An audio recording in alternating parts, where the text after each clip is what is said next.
tous et bienvenue dans votre émission de voyage Escapade, l'émission qui vous donne toutes les clés pour comprendre et découvrir une destination en seulement quelques minutes. Aujourd'hui, on part en Amérique du Nord, au Canada, et on a choisi de vous faire découvrir l'Alberta, la province sauvage de l'Ouest canadien. Connue pour la ville de Calgary, qui a accueilli les Jeux Olympiques de 1988 ou encore les Rocheuses canadiennes, cette chaîne de montagnes magnifique au lac bleu turquoise, l'Alberta ne manque pas de richesses naturelles et culturelles. Et pour en parler, nous sommes en duplex depuis Alberta avec Marie-Hélène Raté, responsable des marchés internationaux chez Travel Alberta. Bonjour Marie-Hélène. Bonjour. Alors, comment ça va au Canada ? Ça va très bien. Il est tôt ce matin. En tout cas, merci d'être avec nous. Alors, on va parler de cette magnifique destination où vous vivez. Alors, pour quelles raisons vous recommandez l'Alberta aux voyageurs ? Pour plusieurs raisons. L'Alberta est le côté sauvage du Canada. On aime bien dire qu'on est un peu le mouton noir du Canada.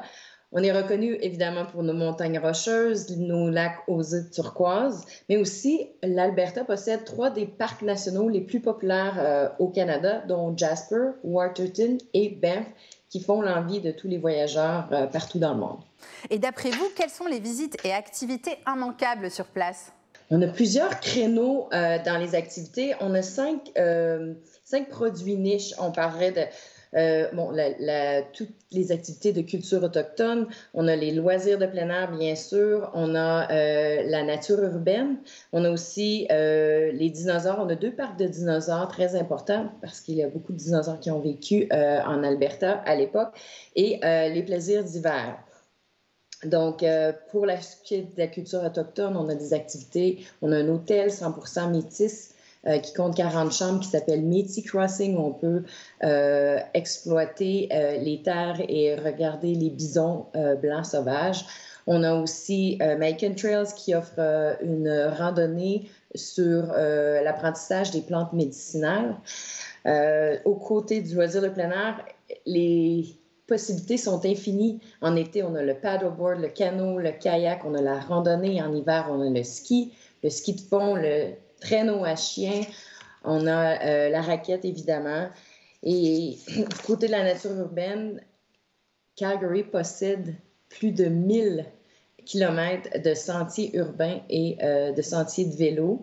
Côté nature, 470 parcs et zones protégées, c'est pas rien ça. Et puis 6 des 20 sites canadiens classés au patrimoine de l'UNESCO quand même. On possède 6 réserves de ciel étoilé en Alberta, donc qui est propice à l'observation d'aurores boréales. Et alors, justement, en matière de nature, quelles sont les initiatives pour tout ce qui est tourisme durable en Alberta ? Depuis l'aéroport de Calgary et d'Edmonton, il y a possibilité de prendre des navettes pour se rendre dans les centres, donc à Banff, à Jasper, à Kenmore. Et si vous décidez d'habiter plus près de l'habitant et du côté de Kenmore, vous pouvez visiter Banff en prenant l'autobus, le transport public qui se rend à Banff, qui va se rendre au lac Louise, qui va se rendre au lac Morin. Et aussi, vous n'avez pas le souci de trouver un stationnement quand vous prenez l'autobus. C'est très facile d'accès.